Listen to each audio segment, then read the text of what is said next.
প্রিয় শিক্ষার্থীরা, আসসালামু আলাইকুম। ডাক্তার খাস্তগীর সরকারি বালিকা উচ্চ বিদ্যালয় কর্তৃপক্ষ কর্তৃক আয়োজিত অনলাইন ক্লাসে জীববিজ্ঞান বিষয়ে দশম শ্রেণীর সকল শিক্ষার্থীদেরকে আমি আজকের ক্লাসে স্বাগত জানাচ্ছি। প্রিয় শিক্ষার্থীরা, আশা করি সবাই ভালো আছো। তোমরা নিশ্চয়ই জানো, গত ক্লাসে আমি চতুর্থ অধ্যায়ের সালোক সংশ্লেষণের আলোক পর্যায়টি নিয়ে আলোচনা করেছিলাম। হ্যাঁ, আজকে আমরা সালোক সংশ্লেষণের আরেকটি ধাপ অন্ধকার পর্যায় বা আলোক নিরপেক্ষ পর্যায়টি আলোচনা করব। প্রিয় শিক্ষার্থীরা, তোমরা জানো আলোক পর্যায়ে সৃষ্ট এটিপি আর NADPH2 এই পর্যায়ে কার্বন ডাইঅক্সাইডকে বিজারিত করে শর্করা জাতীয় খাদ্য তৈরি করবে। প্রিয় শিক্ষার্থীরা, আমরা অনেক সময় যখন প্র্যাকটিক্যাল ভাইভাতে জিজ্ঞেস করি আলোক নিরপেক্ষ বা অন্ধকার পর্যায়টি কখন সংগঠিত হয়, এক্ষেত্রে কিছু কিছু শিক্ষার্থীরা আবেগীয় ভুলবশত বলে বসে এটা রাতে সংগঠিত হয়। কারণ অন্ধকার পর্যায় বলতে অনেকের ধারণা বা পারসেপশন তৈরি হয় যে এটা রাতেই হয়। প্রিয় শিক্ষার্থীরা, আমাদেরকে জানতে হবে আলোক নিরপেক্ষ বলতে এখানে কি বোঝানো হচ্ছে। সালোক সংশ্লেষণের আলোক নিরপেক্ষ বা অন্ধকার বা ডার্ক যে ফেজ, এটা বলতে বোঝানো হচ্ছে এই ক্ষেত্রে আলো ম্যান্ডেটরি নয়, অর্থাৎ আলোর প্রত্যক্ষ ভূমিকা এখানে না থাকলে চলে, কিন্তু এটাও মাথায় রাখতে হবে এটা আলোর উপস্থিতিতে চলতে পারে। ঠিক আছে? তাহলে তোমাদের ওই ধারণার থেকে তোমরা বেরিয়ে আসতে পারবে যে অন্ধকার পর্যায়ে মানে রাত, এটা যেন আমরা ভুল না করি। প্রিয় শিক্ষার্থীরা, তাহলে এখানে কি হয়? অর্থাৎ এখানে কার্বন ডাইঅক্সাইড পত্রের যে রন্ধ্র আছে সেই রন্ধ্রের ভেতরে কার্বন ডাইঅক্সাইড ব্যাপন প্রক্রিয়ায় প্রবেশ করবে, করে ওইখানে কি কাজটি সম্পন্ন হয়? কার্বন ডাইঅক্সাইডটা বিজারিত হবে। তাহলে বিজারণের জন্য এনার্জি প্রয়োজন আছে। সেই এনার্জিটি হচ্ছে এটিপি, আলোক পর্যায়ে সৃষ্ট এটিপি এবং NADPH2। এটি কি হবে? এই শক্তিটি এখানে ব্যবহার হবে কার্বন ডাইঅক্সাইডকে বিজারিত করে শর্করা জাতীয় খাদ্য তৈরি করবে। আর এই শর্করা জাতীয় খাদ্য তৈরির এই কার্বন ডাইঅক্সাইডের বিজারণের গতিপথের বেশ কয়েকটি কি আছে, গতিপথ আছে। তো এক্ষেত্রে তোমাদের যে টেক্সট বুকটি আছে সেই টেক্সট বুকে দুটি গতিপথ দেখানো হয়েছে। একটি হচ্ছে ক্যালভিন চক্র বা C3 গতিপথ, আরটা হচ্ছে হ্যাচ ও স্ল্যাক বা C4 গতিপথ। প্রিয় শিক্ষার্থীরা, বিষয়টি জটিল, কিন্তু তোমাদের টেক্সট বুকে খুব বেশি পরিমাণ ডেটা দিয়ে, খুব বেশি পরিমাণ তথ্য দিয়ে তোমাদেরকে কি করেনি, কনফিউজড করেনি। এই কারণে এটাকে তোমরা যদি খুব সহজে পাবে নাও, তাহলে আমার কাছে মনে হয় না খুব কঠিন কিছুই। তাহলে শুরুতেই আমরা একটু দেখে নিই কি এখানে ঘটে। আমরা এখন যেটা দেখতে চাচ্ছি সেটি হচ্ছে, আমরা যদি একটি গাছের পাতা নিই, সেই গাছের পাতায় অনেক কি আছে, পত্ররন্ধ্র আছে। তো আমি একটু বোঝানোর জন্য তোমাদের একটু দেখানোর চেষ্টা করছি। ধরলাম এটা পত্ররন্ধ্র। প্রিয় শিক্ষার্থীরা, একটু খেয়াল করো। হ্যাঁ, এটা ধরে নিলাম মোটা দাগে এটি পত্ররন্ধ্র। এই দুটি হচ্ছে কি পত্ররন্ধ্র। তাহলে এই পত্ররন্ধ্রের ভেতর দিয়ে কি হবে? এই পত্ররন্ধ্রের ভেতর দিয়ে কার্বন ডাইঅক্সাইড প্রবেশ করবে। প্রিয় শিক্ষার্থীরা, খেয়াল করতে হবে এখানে কার্বন ডাইঅক্সাইড প্রবেশ করে আসলে ব্যাপন প্রক্রিয়ায়। কোন প্রক্রিয়ায়? ব্যাপন প্রক্রিয়ায় কার্বন ডাইঅক্সাইড প্রবেশ করে। একটু খেয়াল করো, এটা প্রবেশ করে এই গাছের যে পাতার পত্ররন্ধ্রের ভেতর দিয়ে যাবে, গিয়ে কি হয়, কোথায় যায় তার একটা ধারণা আমরা নিই। প্রিয় প্রিয় শিক্ষার্থীরা দেখো, আমি এখন যেটা করতে চাচ্ছি তোমরা নিশ্চয়ই বুঝতে পারছো। হ্যাঁ, এটি হচ্ছে এটা এটা এটা যেটা এখন এঁকেছি এটা হচ্ছে গ্রানাম চাকতি, গ্রানাম চক্র। ঠিক আছে, তাহলে এটা পুরোটাই কি ক্লোরোপ্লাস্ট। হ্যাঁ, আমরা যদি এটাকে একটু এইভাবে দেখাই তাহলে আরো সহজ হবে। তাহলে এখন যেটা করছি আমরা সেটা কি, দেখো গ্রানাম চক্র, গ্রানাম চক্র। প্রিয় শিক্ষার্থীরা, এর বাইরে যে অংশটি আছে যদি আমরা একটু খেয়াল করি, এর বাইরে যে অংশটি আছে এই অংশটিকে আমরা কি বলতে পারি, এটার নাম হচ্ছে স্ট্রোমা। এটা হচ্ছে কি স্ট্রোমা। একটু খেয়াল করো, এই স্ট্রোমাতে কিন্তু কি আছে, এই স্ট্রোমাতে কিন্তু এনজাইম আছে। কি আছে এখানে, এনজাইম আছে। একটু খেয়াল করো, তোমাদের চতুর্থ অধ্যায়ে কিন্তু এই এনজাইমের কথাটি ওইভাবে উল্লেখ নেই, কিন্তু তুমি যখন দ্বিতীয় অধ্যায় পড়বে, ক্লোরোপ্লাস্ট পড়বে, সেখানে তুমি দেখতে পাবে যে এখানে কি আছে, এনজাইম আছে। তাহলে পরে এই যে কার্বন ডাইঅক্সাইড প্রবেশ করবে, কিসের ভেতর দিয়ে প্রবেশ করলো, পত্র রন্ধ্রের ভেতর দিয়ে প্রবেশ করলো। তাহলে করে এখানে যদি আসে, আমি ধরলাম কার্বন ডাইঅক্সাইড প্রবেশ করলো, ক্লোরোপ্লাস্টের মধ্যে কি প্রবেশ করলো, কার্বন ডাই অক্সাইড প্রবেশ করলো। তাহলে পরে এখানে এনজাইম আছে, অনেক ধরনের এনজাইম আছে, তারপর কার্বন ডাইঅক্সাইড আছে, সাথে কি আছে, সাথে কিছু পানি থাকতে পারে, কোষের মধ্যে যে পানি আছে তারও কিছু অংশ এখানে আছে। তাহলে এনজাইম, কার্বন ডাইঅক্সাইড এবং পানি। কৃষিক্ষেত্রে খেয়াল করো, তাহলে গাছের পাতার ভেতরে যে কার্বন ডাইঅক্সাইড প্রবেশ করেছে পত্ররন্ধ্রের ভেতর দিয়ে, তা কোথায় যাবে, তা যাবে ক্লোরোপ্লাস্টের ওখানে, যেখানে কি আছে, গ্রানাম চাকতি আছে। আর ক্লোরোপ্লাস্টের বাকি যে স্পেস আছে যেটাকে আমরা বলি কি স্ট্রোমা। কি বলি এটাকে, ফাঁকা জায়গাকে আমরা কি নাম দিব, স্ট্রোমা।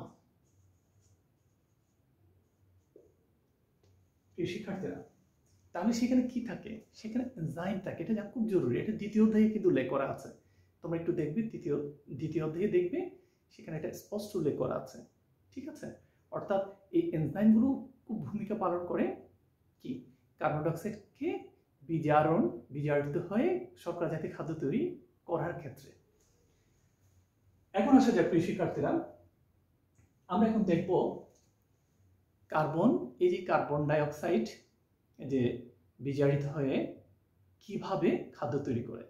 এটির জন্য যে গতিপথ আছে সেই গতিপথকে আমরা বলি কি, ক্যালভিন চক্র বা C3 গতিপথ। প্রিয় শিক্ষার্থীরা, আমরা এখন দেখার চেষ্টা করব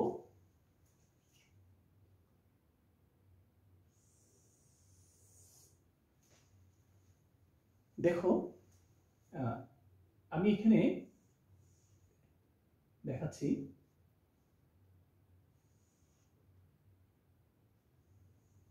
দেখো আবারও আমি গ্রানাম চাকতি আঁকছি। হ্যাঁ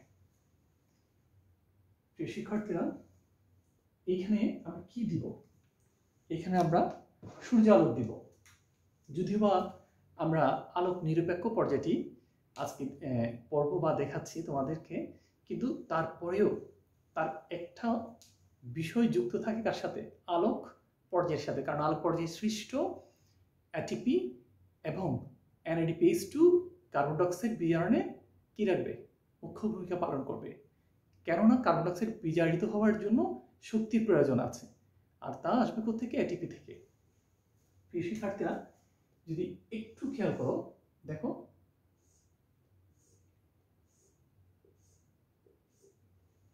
নিশ্চয়ই তোমরা বুঝতে পারছো, এটি হচ্ছে সূর্য।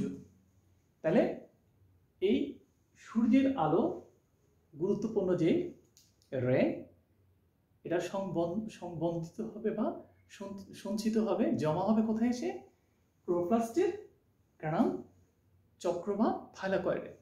প্রিয় শিক্ষার্থীরা, এখন দেখবো তাহলে এইখানের সাথে কি আসবে, আমরা যদি একটু খেয়াল করি, তাহলে এখানে পানি,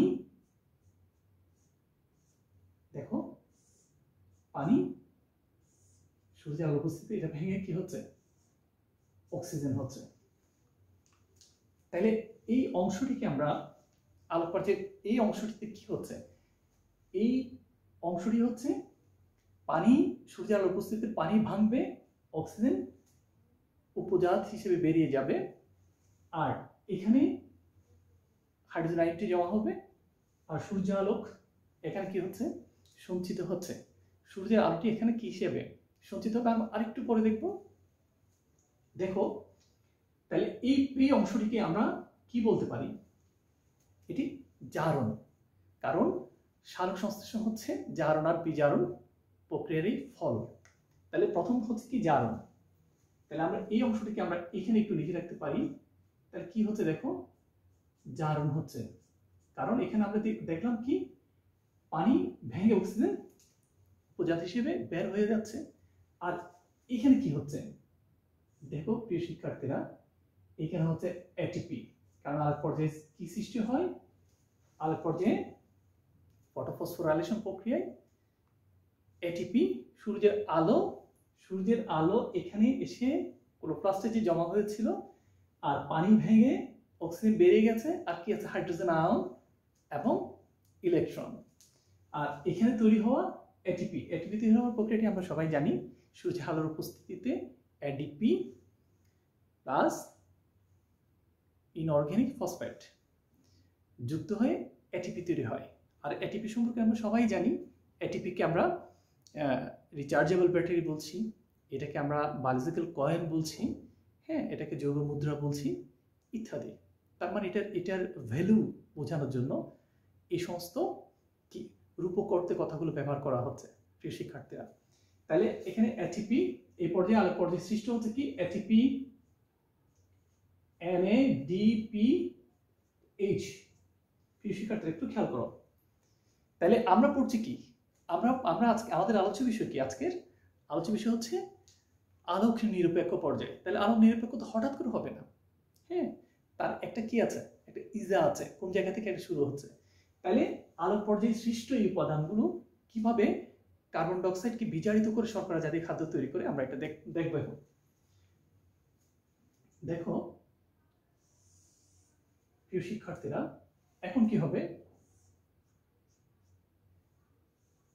কার্বন ডাই অক্সাইড, দেখো ওই যে আমরা দেখেছিলাম কার্বন ডাই অক্সাইড প্রবেশ করছে গাছের পাতায়, পত্ররন্ধ্রের ভেতর দিয়ে কার্বন ডাই অক্সাইড যখন প্রবেশ করে তখন ক্লোরোপ্লাস্টে কোথায় যায়, ক্লোরোপ্লাস্টের প্রথমে কোথায় যাবে, এই যে এটাকে যদি আমরা গ্রানাম চাকতি বা গ্রানাম চক্র ধরি থাইলাকয়েড, আর বাকি পুরো অংশটাকে আমরা কি বলবো, এটা হচ্ছে স্ট্রোমা। তাহলে পরে কি হবে দেখো, এটাকে আমরা কি বলবো, ক্যালভিন চক্র, ক্যালভিন চক্র। তাহলে এরপর কি হবে, এখান থেকে দেখো C6H12O6, আমরা এই ছবির মধ্যে রেজাল্টটা দেখাচ্ছি, কিন্তু কিভাবে হলো এটা প্রিয় শিক্ষার্থীরা, আমরা যদি একটু খেয়াল করি, এই যে কার্বন ডাই অক্সাইড, এই কার্বন ডাই অক্সাইড কিভাবে বিজারিত হয়ে C6H12O6 তৈরি করলো, এটা কিভাবে বিজারিত হলো। তাহলে বিজারিত হওয়ার জন্য কি লাগবে, বিজারিত হওয়ার জন্য এনার্জি লাগবে, শক্তির প্রয়োজন আছে। আর সেই শক্তি কোত্থেকে পাচ্ছে, এটিপি থেকে। প্রিয় শিক্ষার্থীরা দেখো, এটা পাচ্ছে কোত্থেকে, এটিপি এবং NADPH2 থেকে, একদম ক্লিয়ার প্রিয় শিক্ষার্থীরা। আবার দেখো, তাহলে কার্বন ডাই অক্সাইড বিজারিত হয়ে যে C6H12O6 তৈরি করবে, এটার জন্য এনার্জির প্রয়োজন আছে, শক্তির প্রয়োজন আছে। তাহলে এই ধাপে এই শক্তির যোগানদাতাকে ওই যে আলোক পর্যায়ে সৃষ্ট এটিপি এবং NADPH। প্রিয় শিক্ষার্থীরা একটু খেয়াল করি আমরা, তাহলে এটা ক্যালভিন চক্র, এই কারণে আমরা ক্যালভিন চক্রকে একটু অন্যভাবে দেখাতে পারি। তাহলে ক্যালভিন চক্রটা কি, চক্রাকার। প্রিয় শিক্ষার্থীরা একটু খেয়াল করো, এটি হচ্ছে চক্রাকার, হ্যাঁ। তাহলে পরে কি হবে, এই কার্বন ডাই অক্সাইড বিজারিত হয়ে এই যে শর্করা জাতীয় খাদ্য বা কার্বোহাইড্রেট যে তৈরি করলো, তার মুখ্য ভূমিকা পালন করেছে এখানে কে, আলোক পর্যায়ে সৃষ্ট এটিপি আর NADPH বা NADPH2, ঠিক আছে।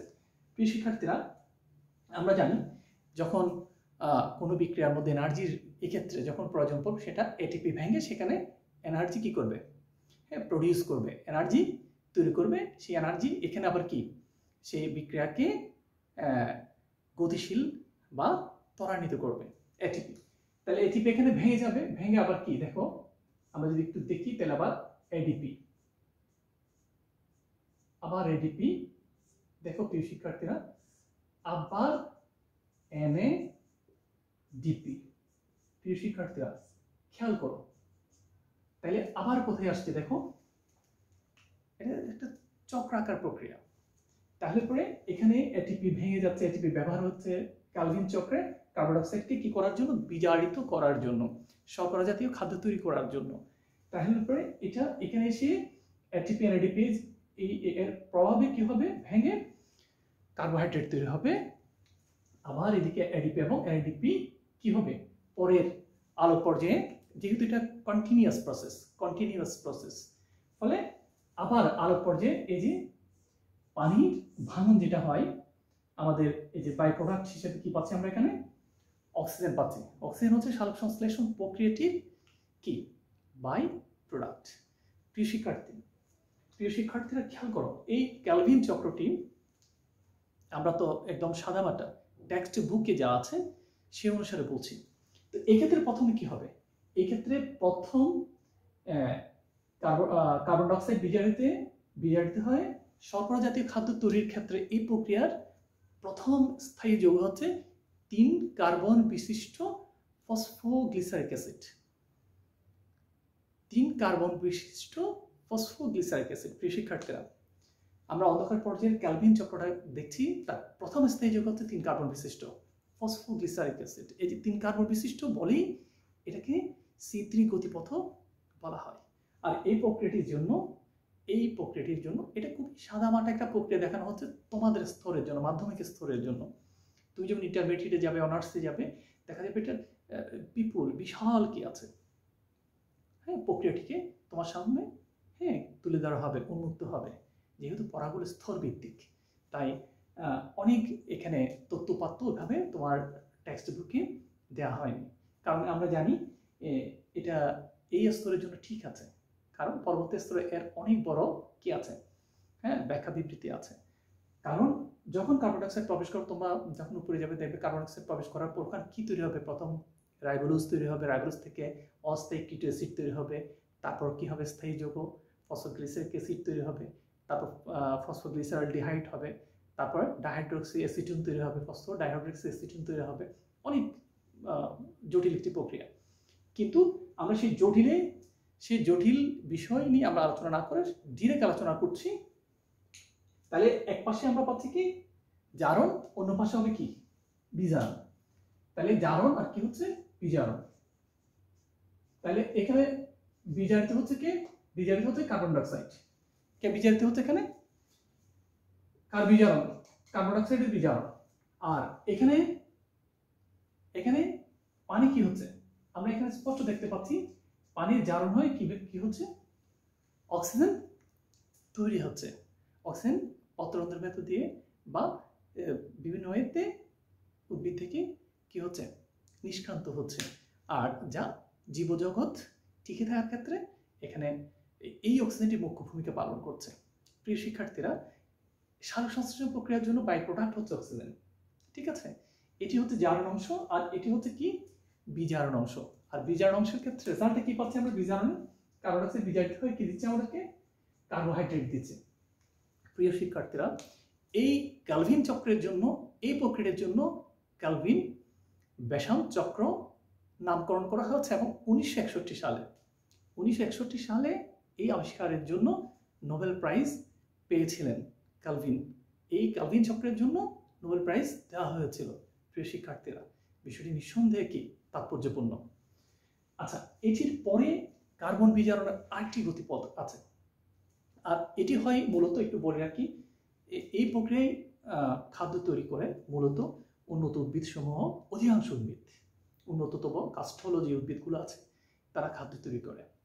আরেকটি গতিপথ আছে যেটাকে বলা হচ্ছে কি হ্যাচ এবং স্ল্যাক গতিপথ বা C4 গতিপথ। প্রিয় শিক্ষার্থীরা, অস্ট্রেলিয়ান বিজ্ঞানী হ্যাস এবং স্ল্যাক এই গতিপথ আবিষ্কার করেছেন 1966 সালে। ঠিক আছে, আর এই প্রক্রিয়ায় মূলত নিম্ন শ্রেণীর এই ঘাস, মোটা ঘাস, লতা পাতা, হ্যাঁ, অ্যামারেন্থাস, এই সমস্ত উদ্ভিদে কি করে কার্বন ডাইঅক্সাইড বিজারিত করে খাদ্য তৈরি করে। আর সেই খাদ্য তৈরির প্রথম স্থায়ী যৌগ হচ্ছে 4 কার্বন বিশিষ্ট অক্সালোএসিটিক অ্যাসিড। 4 কার্বন বিশিষ্ট হচ্ছে অক্সালোএসিটিক অ্যাসিড। আর এখানে আমরা কি দেখেছি? 3 কার্বন বিশিষ্ট C3। এই কারণে এই প্রক্রিয়ায় যখন হয় তখন তাকে বলা হচ্ছে কি C3। ঠিক আছে, তাহলে এটা যদি C3 হয় তাহলে হ্যাজ এবং স্ল্যাকের যে গতিপথ C4 গতিপথ, কেন C4 বলা হচ্ছে?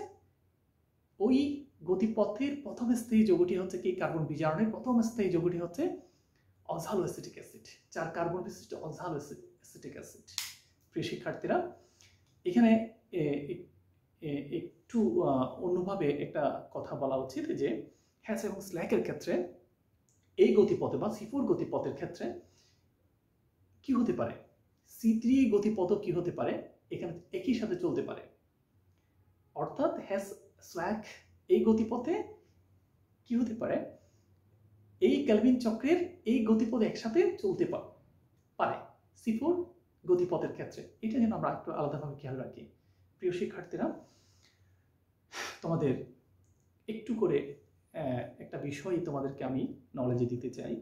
আমরা যখন শিক্ষা বোর্ডগুলোতে যখন কোশ্চেন করি, সেট অফ কোশ্চেন, তোমাদের এক্সামের জন্য যে প্রশ্নগুলো আমরা তৈরি করি, সেখানে খুব বেশি প্রাধান্য দেওয়া হয় শিকন ফলকে।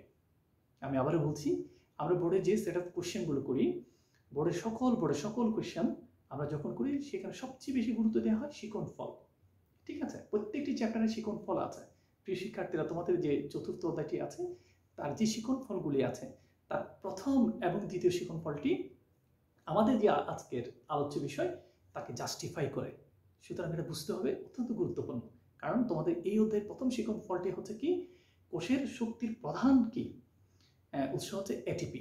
কিভাবে এটিপি ভূমিকা রাখে তার ব্যাখ্যা আছে। হ্যাঁ, তারপর কি আছে? দ্বিতীয় শিকন ফলটা যদি তুমি দেখো, তোমার বইটি উল্টিয়ে যদি তুমি দেখো 64-65 পেজে মেবি, সেখানে তুমি দেখতে পাবো দ্বিতীয় যেটি আছে সেটি হচ্ছে সালোক সংশ্লেষণ প্রক্রিয়া কিভাবে শর্করা জাতীয় খাদ্য তৈরি হয় বা প্রস্তুতি প্রক্রিয়াটি সম্পর্কে তুমি ধারণা লাভ করতে পারবে।